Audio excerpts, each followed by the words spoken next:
আমি কথা ঠিকই আছে, তবে তোমারে ধরবো কিয়ামতের ময়দানে, তোমার ড্যানার যে একজনে ধরবো এটা সত্য, তবে কেডাই ধরবো কইলে তুমি কথা কয় না রে, কইলে তা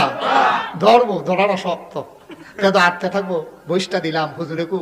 বিচারতে আছে আর আটতে আছে, ফিসি দিয়ে ধরছে সিফার লগে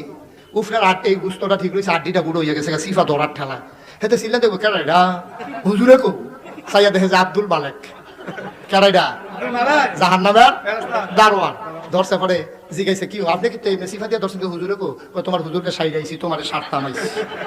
এখন ধরে সেটা এইটা দিছে, তাই গিয়া পড়ছে কি জান্নাতের ভাগ্য না জাহান্নামের ভাগ্য না, পড়ে কান দেওয়ার বিচারে হুজুর আপনি কই গিয়ে ফইরা রইলেন, আপনি বলে কিতা করবেন, কইলেন কই আব্দুল মালিকে কইরা লাইছে আপনার আগে, তখন কেমনে কিতা করতে ঘুরতে আছে, ঘুরতে ঘুরতে গিয়ে দিয়ে উবুর তুই একটা জানি ফইরা রইছে, গিয়া দে ও হুজুরে দি গিয়া আমি দিয়ে আমি দিয়ে আপনার বিচারি হুজুরে কইবে আরে কিতা আপনারা বলে কিয়ামতের ময়দানে আমার কিতা করবেন, তোরে গরম কম্বল আমার দিয়ার আগে কইরা বইয়া রইছে।